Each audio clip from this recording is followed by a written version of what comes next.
help them as they have the blessing for this sacred Sanduta. Are those the collected dudes? Okay. Is this what those dudes? Oh, you already did that? You already did that? Okay, good. Need my pen?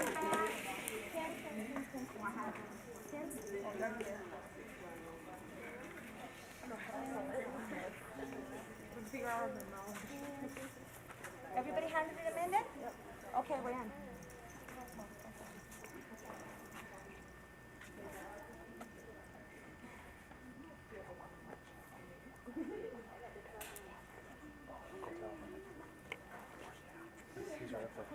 Go upstairs.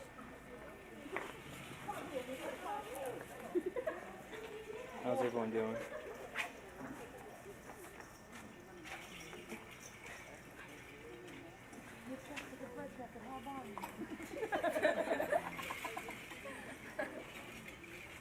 That one's fun. Gotta admit. You wanted to laugh? Oh no.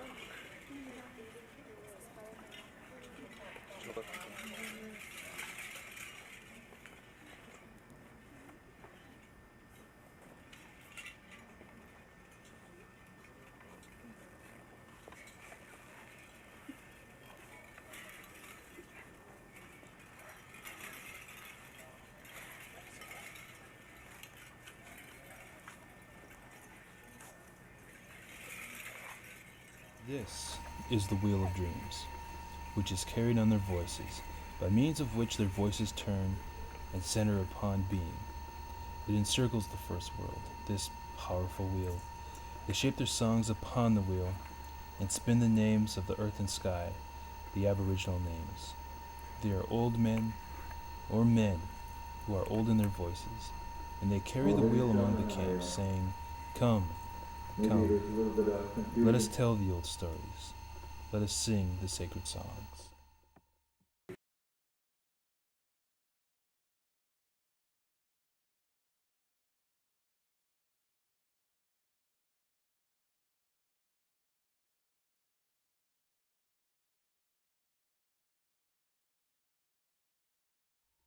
The Treaty of 1851, Traverse des Sioux, concluded on July 23, 1851, proclaimed on February 24, 1856.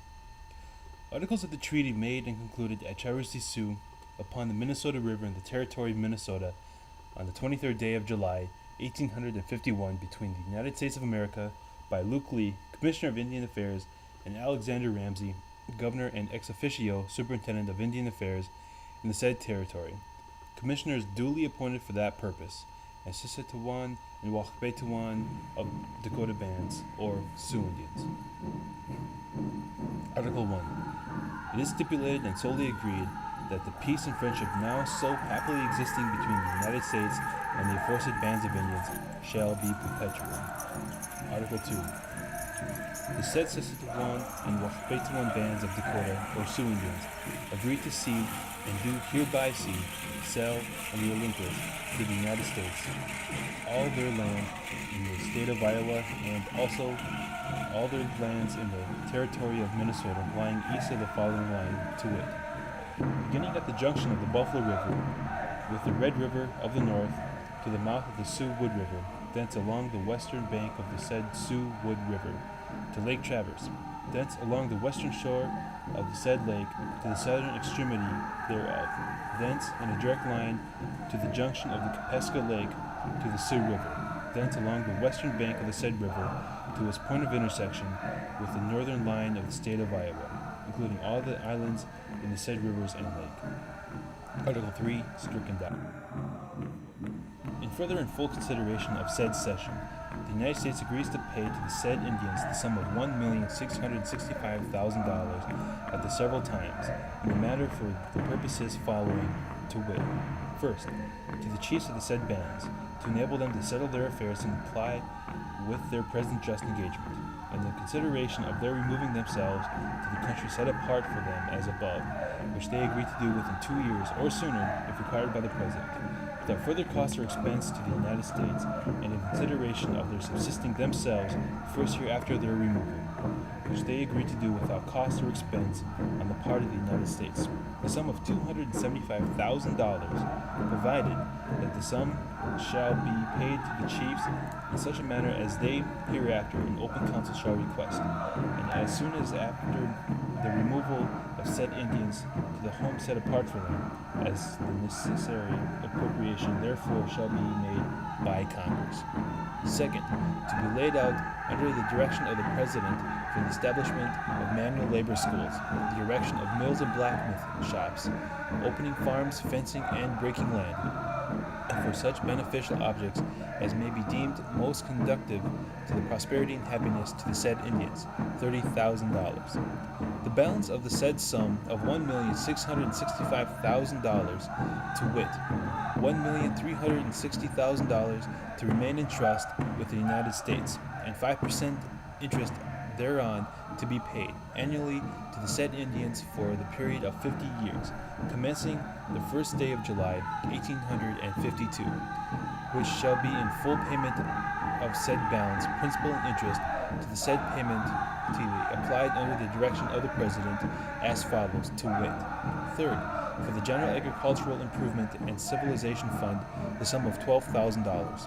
Fourth, the educational purposes, the sum of $6,000. Fifth, for the purchase of goods and provisions, the sum of $10,000. Sixth, the money annuity, the sum of $40,000. Article 5. The laws of the United States prohibiting the introduction and the sale of spirituous liquors in the Indian country shall be made in full force and effect throughout the territory hereby ceded and lying in Minnesota until otherwise directed by Congress or the President of the United States. Article 6. Rules and Regulations. To protect the rights and persons and property among the Indians parties to this treaty and adapt to the conditions and wants, may be prescribed and enforced in such a manner as the President or the Congress of the United States from time to time shall be directed. In testimony whereof the said Commissioners Luke Lea and Alexander Ramsey and the undersigned chiefs and headsmen of the aforesaid Sissitawan and Wahpetuan bands of Dakota or Sioux Indians have hereunto subscribed their names and affixed their seals in duplicate at Traverse des Sioux, territory of Minnesota, this 23rd day of July, 1851.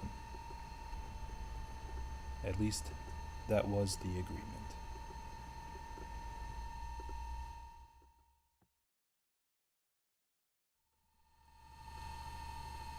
August 1862.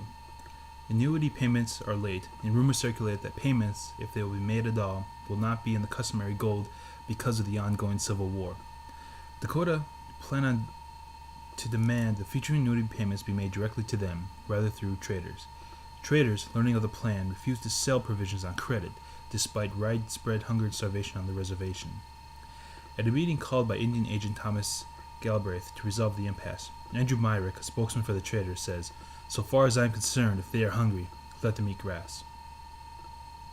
On August 17th, Fort Dakota killed 5 settlers near Litchfield, Minnesota.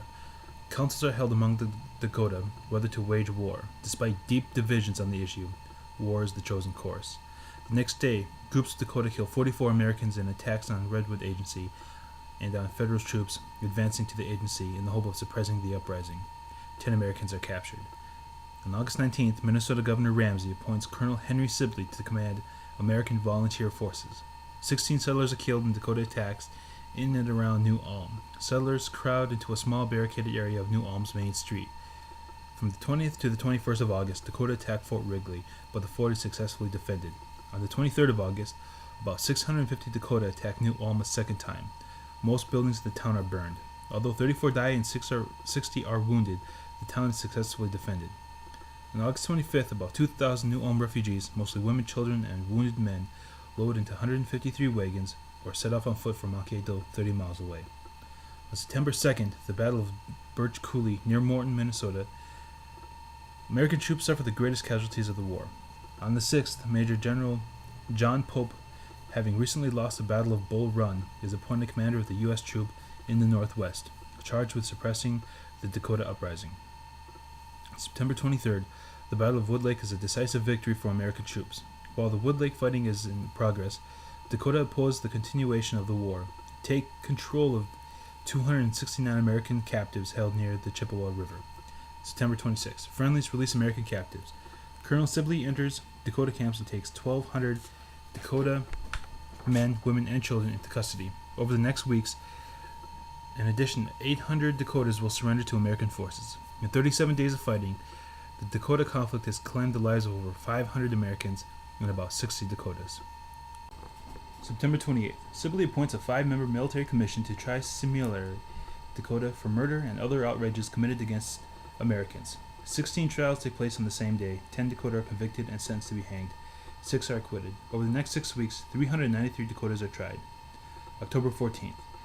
At President Lincoln's cabinet meeting, the ongoing Dakota trials are discussed. Lincoln and several cabinet members are disturbed by General Pope's report on the trials and the planned executions. The move to prevent precipitous action. On November 3rd, the last of the 393 trials is conducted, with 42 taking place on the last day. In all, 323 Dakotas are convicted and 303 are sentenced to be hanged. All but 8 of those acquitted remained imprisoned at Camp Release. On December 6, President Lincoln issues the orders allowing only 39 of the planned 300 executions to go forward. The execution of one additional condemned man is suspended later after new evidence has cast doubts upon his guilt. December 24th, the 38 condemned are allowed to meet with their families for the last time. December 26th. At 10 a.m., the condemned, singing and chanting Dakota songs, are led to the scaffolds of Mankato. 3 drum beats signal the moment of the execution. The crowd cheers. Bodies are buried in a single grave on the edge of town.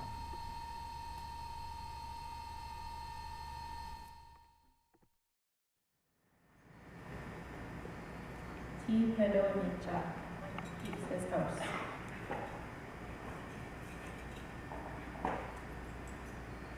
What grade is that president?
Film on what you look at here.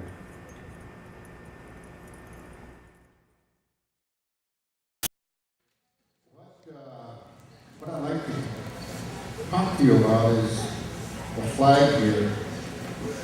And believe it or not, this flag is worth $49 million. Now, that seems like an astronomical figure, but in reality, it is nothing compared to what we sold in 1851. And the amount of money that we received 116 years later did not even take into consideration the interest that we should have had on that money. We sold millions of acres. We sold us half of Minnesota and part of Iowa. And this flag really represents that sale. This flag represents broken promises. This flag represents hunger, deprivation. So when I think about this flag and the people that held it before me, I sometimes wonder why they had kept this flag for 151 years. And it's for those reasons that I just mentioned.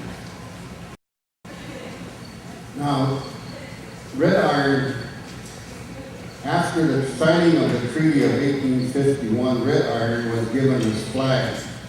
This flag was flying above the arbor at the treaty signing place in southern Minnesota. After red iron, it was given to Red Day. And I must say something about the Red Day family. The Red Day family, just yesterday I believe it was, lost their son. And we are very saddened by it because the son of Mr. Red Day goes back to this flag as well. After Red Day, a 50 was shot, the flag was given to Akichika, sub-chief, and he held it until his death. And then they gave the flag to Wa'anaka, the charger. After his death, people were going to present this flag to another man, but the other man at that time was feeble. And so they gave it to Wa'anaka's brother, Shiaka. Shiaka held it until his death when it went to Howe, Moses Williams. After Howe went to Wachiampi, Dan Williams. After his death, it came to me. But the flag really came to me in 1951 when I was in service and in uniform. And at that time, Grandfather Moses said, someday, he said, when you can get that flag back, he said, take care of it. And that was agreed on by Moses Williams, Grandpa Jim Wana, and my dad. Which is why, after so many years, we were able to retrieve this flag. But the flag was borrowed by a Mr. Morris in about 1938. Mr. Morris wanted to use it for a parade. And this flag was flying at a celebration at the Sioux Treaty in 1938. And Mr. Morris saw the flag and he was very interested in it, and he wanted to borrow it for the parade. So he borrowed it and never returned it. And Grandpa Moses asked Mr. Morris to return the flag. He never did. So there were times in the 50s that I went with my dad to the school board where this flag was hanging at the public school at the time. And we went to the school board, and the school board acknowledged the ownership of the flag, but we did not want to release it. And we went about 3 3 times to the school board, and each time we were denied the flag. So it was until 1974, in August of 1974, I wrote a motion in court to retrieve the flag. It just so happened that the tribe had jurisdiction at that time for that short period of time. So we took that motion and we filed it against the school board. And Jack White, I, and my brother went into the school and retrieved this flag. And that is how it came back to the family. But it's been a long while since we had the possession of that flag. It is ours, and we intend to keep it and preserve it. The flag has many meanings. Like I said earlier, the flag represents the 1851 treaty. That treaty was broken. 1862, there was an uprising because of the 1851 treaty, and the monies that were supposed to be paid to the tribe was never paid. And therefore, that uprising was the cause of non-payment, starvation, hunger, all the other elements and factors that go with it. So today, when I look at the flag, it reminds me of broken treaties and broken promises. And I will keep the flag until it is totally disintegrates. As you can see, the flag had 37 stars, and a third of those stars are missing now. They just disintegrate. What I'd like to talk to you a little bit about is why we have formed a committee, why the tribal council assigned us a duty to restore our boundaries. Our boundaries were lost in the 1880s, and unknowingly to the people at that time, the reservation went with the reservation status with the boundaries. It is our responsibility today, people, Sequel, Fitco, to support our committee, restore these boundaries. We wanted to hear from other reservations and the problems that they are experiencing.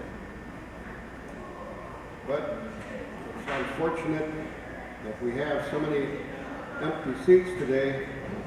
Maybe tomorrow there will be more people here to listen to our plea.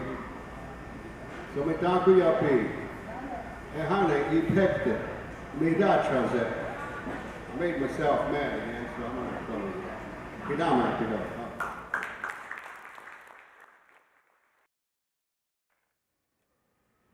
The U.S. government has divided us by putting different religions on the reservation. The U.S. government has divided us in just about every way that you can. We must that we are one. Our treaties make us strong. Our unity, our land base, our big populations,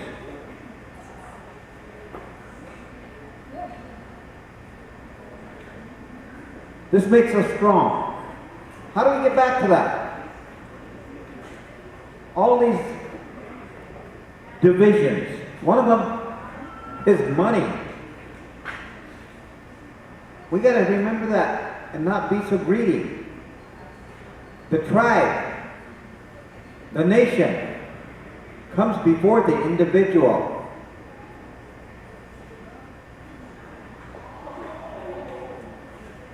Too many times we look at the money. We want the money. You owe me.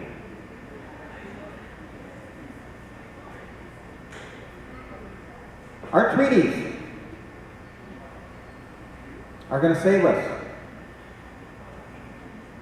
Article 6 of the United States Constitution recognizes our treaties as the supreme law of the land. Strength.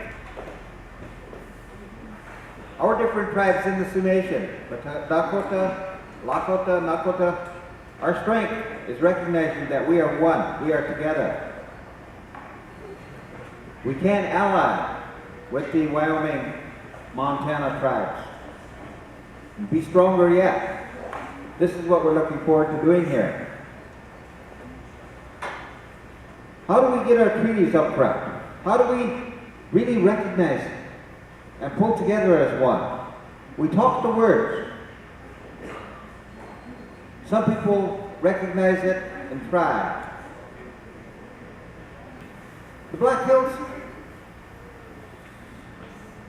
are not to be seen for the monetary value that is placed upon them now. People talk about the gold that was taken out, the lumber there, all the resources there. No. The Black Hills are sacred lands, not only to the 8 bands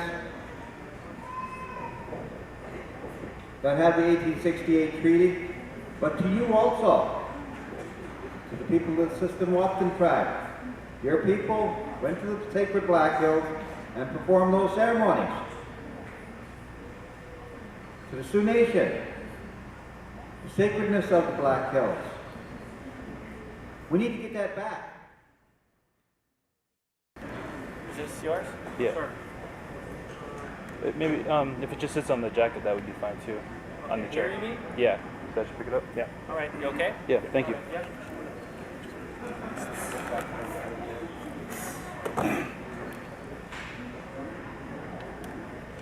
Well, so much planning went into to get this gathering together and going. And what's the main drive behind it? Why is it so important after all these years to finally get all of the bands together? Why is that so important to the tribe? What we really need is other tribes to support us with tribal resolutions. So at some future date, we may take all of the information that we have gathered so far, our legislators to have Congress to legislate our boundaries and reservation status.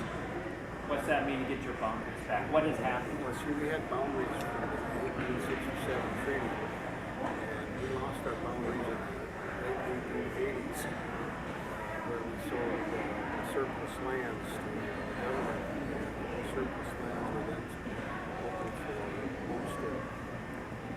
And so as a result of that, what had happened then to many of the Indian people because of that? The sale of the land, reduced the reservation by about 400,000 acres. We had approximately 900,000 acres. And the sale of the land reduced the reservation area by about, reduced it to about 660,000 acres. So the goal is to get some of that. Well, not necessarily, but what we need to do is, as a tribe, we need to get our boundaries restored, our reservation status restored. That will make our people more secure. What's the general feeling among the population in the tribe, even after all these years? Is there still that feeling of broken promises and treaties that were broken, even to this day? Tell me about that. Well, Why is it so important to speak with one voice? I guess it can be just like farmers. You get so many farm groups, it's hard to get something done. Is it the same thing? You really on a basis with this? You speak with one voice? No, we'd rather have unity back to the way it was before the Europeans came over. Because when the Europeans came over, we had unity. We had freedom. They came over and they liked what we had. So when they came in their boats, they started adding laws to this. They wanted to own something. And each time you own something, you become less free. We didn't own anything, so we were free. And through the teachings of the Europeans, we became bound too. Then they put us on the reservations. Then they gave us land. And all this was for the homesteaders because we didn't get the implements. We got mulch cows. We couldn't raise cattle because these were mulch cattle. They gave us what we couldn't survive with. That's And the so- fail, really. So they allowed the non-Indian to be able to rent our land for peanuts. And in turn, they became rich. We just had a lease. And it's been that way ever since. I believe there's still a war, but it's with minds. We are getting more intelligent. We're able to stand up for ourselves. And we're gaining back that pride that as Dakota people, we're one. Whether we come from Pine Ridge, Say that again. That's the importance of or Canada. people knowing history, isn't it? I mean, Absolutely. the correct version of it. One of the things that, again, is tragic in American history is it's biased history when it comes to Native Americans. We get one side of somebody's perspective, and it wasn't our perspective. We take it's been called the Dakota Uprising, the Dakota Conflict. Well, it's a war. It was a war initiated by the United States government. And we're not perpetuating war. We just want respect of who we are. We want to make known to the world, and especially to the citizens of this country, what happened here. We want to tell our perspective before it's lost. And I hope that we can achieve that with this conference. And we're going to have another one next year. It's just the first of many. How historic is this? I mean, It's very historic, 151 years since all the bands come together. We have today we probably have about half of the bands here. And we're expecting more tomorrow. About 500 people, you think? I would hope so. I think we should come up. 1 second. Never was on? Not enough. Okay. I want you to ask you that one more time. You were talking about how it had always been called the Dakota Uprising or the Dakota Conflict. Say that again. You said it was a war and that all you want. Well, different history books, different historians, they use their perspective, call it an uprising. The Dakota Uprising in 1862, they call it a conflict. This is like the United States doesn't want to call the Korean War a war. They call it a conflict. You know, it was a war. Men lost their lives defending these flags. And that's why we honor that flag. We're supposed to honor it. When my father spoke earlier about the contributions of Native Americans to this country and its service, from World War I, World War II, the Korean War, Vietnam War, all the way up till today, the Gulf War. Even prior to that, Native Americans fought during the Civil War, and prior to that, the War of 1812. So we have been, when we look at what we've lost, compared to what we've contributed to this great nation, it always has been great because of the influence of Native Americans across this great nation, the United States. Look at the states' names: Minnesota, Iowa, Kansas, North and South Dakota, Montana. They're all derivatives of Native American influence. So what you're asking for, you said? Well, we look in light of the incidents of September 11th, when we have a bandwagon of people looking at the United States flag, let's protect it, let's jump, let's go to fight. But we always have that. And that's a symbol of broken promises. Where's the honor from the United States government in that flag? Where's the honor? When you abrogate treaties, when you force people onto reservations, when you displace our relatives to Canada, and we're surrounded by boundaries, whether a reservation boundary, whether it's a state boundary, whether it's an international boundary. So today, tomorrow, and Saturday, what we hope to accomplish is the unification of all of the Dakota bands so that we can get back together to address the concerns of today, because we want to impact our future. These men here, my father, my uncle, that their grandchildren live in harmony. It's important for people your age to get this going. Absolutely. I mean, a lot of the elders won't be around to get this ball, to keep it going, right? In my mind, it's critical because there's a generation here that holds so much wealth of information about oral history, oral traditions and customs, that if we don't come together and address them, what's going to happen? We're going to have a perspective of what generation, from whose opinion, how are we going to preserve it? So I know there's a lot of people in this country and in the world that can realize our oppression, our suffering, our suppression, and we can get that sympathy. But what we'd like to do is to address these issues, like restoring our boundaries, because it'll make us feel like we still belong here. We'll have a piece of that freedom. So with a lot of good people here, some great speakers to address these concerns, that we can move forward. Again, it's going to be a part of reconciliation, both on the United States, state governments, on people in general, with Native Americans. For so long, we've been stereotyped one way or the other, but we haven't been given the opportunity to say, hey, look, you have done some marvelous things here. You contributed to education, you contributed to government, but most importantly, I'll always believe that we contributed into the defense of this country from a long time ago until today. There should be respect. There should be respect. And that's what I would hope, that when we look at that flag, the honor, where is the honor in that?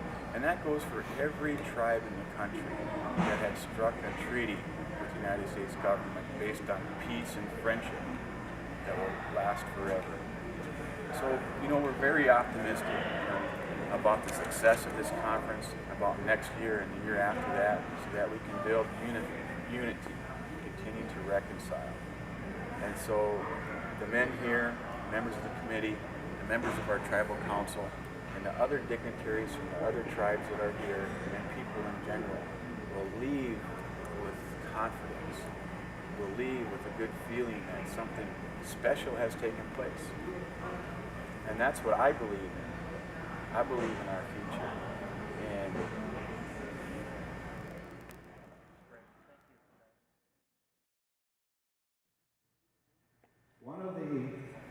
we've had a number of recommendations that were submitted to the committee.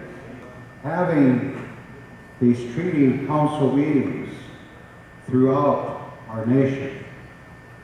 The Restoration Committee is open to an invitation from any other band that would like to sponsor this type of meeting on their reservation or community. Today, I just want to thank every one of the people that were here, that I listened to. I appreciate them because they have taken time to be out with us here today. And one thing that touched my heart today was putting the 38 that were hung for us.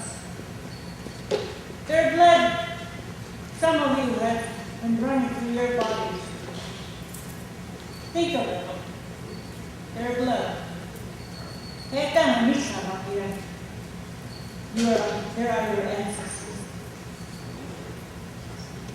And we should have the fighting spirit in us. Not the fist, but with words and wisdom and understanding with our government. So I thank you today.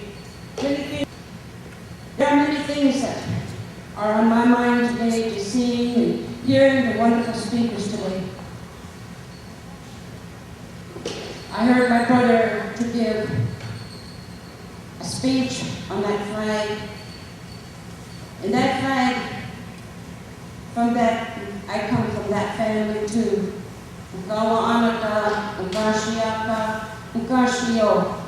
These are my great-grandfathers. They were the great warriors that stood for the Dakota Nation.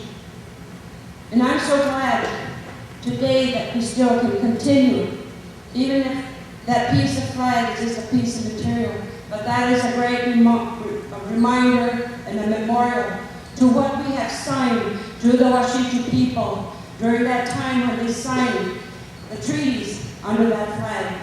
And those treaties are still standing today, though they have been broken. We should always remember that we can always go back to what they have promised us: health, education. So that the colonizing powers, when they come and penetrate new country and new peoples, then they bring with them what they had in their home country. So they bring all their institutions with them, and then they impose these institutions on the native peoples that are there, the indigenous peoples whose lands are being invaded. So in this case, like ideologies, one of the things that I think about is like the institution of Christianity, an instrument of imperialism. It's been a tool of colonialism. Now that's really painful, I think, because the Dakota people of Minnesota, we are a Christianized people. On my reservation, we had 3 churches there when I was growing up back in the 1940s and early 1950s. But ideologies, so that's one of them. Economies, that could be like capitalism, and we all function under that system here. Money, mazaska. And then behaviors, I guess basically they brought with them this certain ideology. They came with their attitudes of racial superiority, that they were civilized, and that their way of life was the right way, and everybody should live by that way. So one of the general type comment could be made is that they then impose their way of life upon us and to try and change us and the various behaviors. I stand to be corrected on this one, but I think this probably really happened in the 20th century. This happened with our native peoples in the latter half of the 1960s and early 1970s, where there was involuntary sterilization of our native women by the Indian Health Service. In fact, the United States were so good at it that South Africa even hired consultants from the Indian Health Service to go over there, and so South Africa could do that with their black people over there. But the United States is a leader in how to deal with peoples it doesn't want. Deal with people who are, quote, problems. Deal with the Indian problem in this case. Like for me too, you've heard that expression, final solution. Well, that was used with native peoples too, well before Hitler ever used them. It's in the documents, final solution. And one of the things that's happening now is genocide scholars are beginning to recognize that how come there's very little literature on the genocide of the native peoples of the United States and Canada when Hitler learned, and other countries who have performed these genocides upon their people, when they learned borrowed the terms, the scope, the rationales, and the methods for extermination, for genocide. They learned it from the United States. How come? And so they're starting to, ask that kind of question now.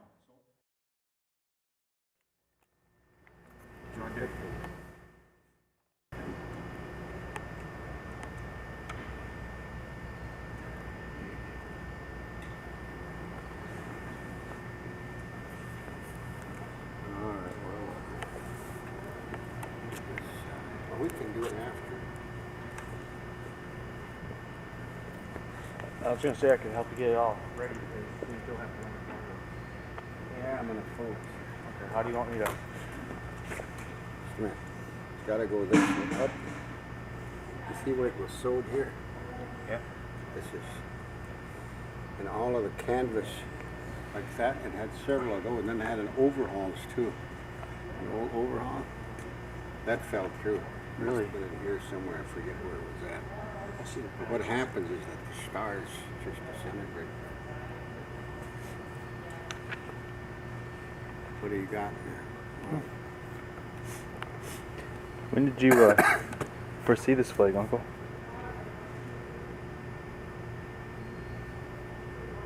Dad. Question. Oh, when did you first see this flag? When? Mm-hmm.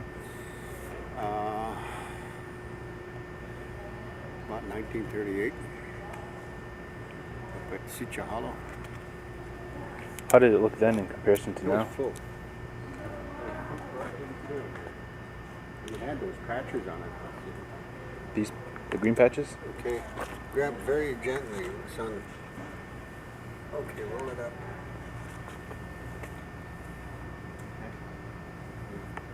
And then bring this up.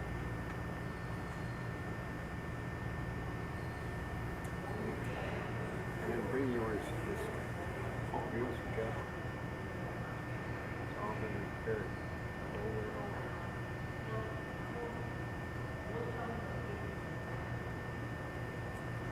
Bring it down towards you. Slide it down. That's good.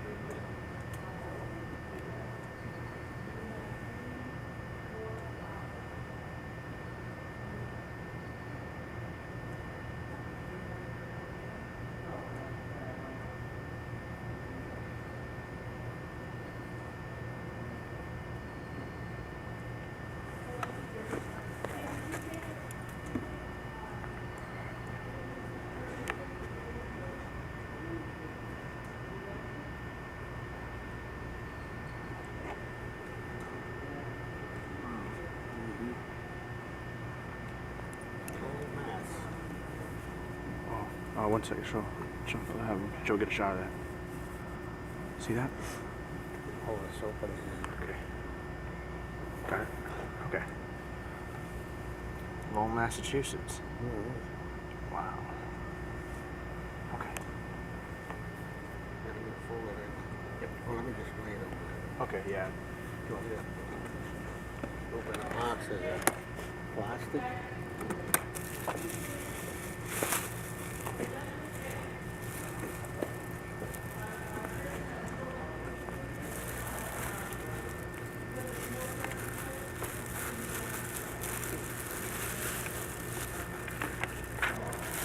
Put that in.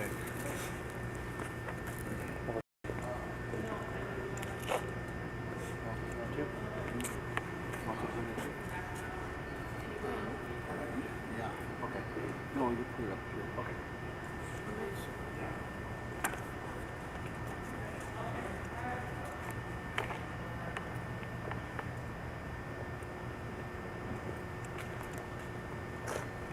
Put that in the center. Probably leave it here. Yeah. Okay. Let me see.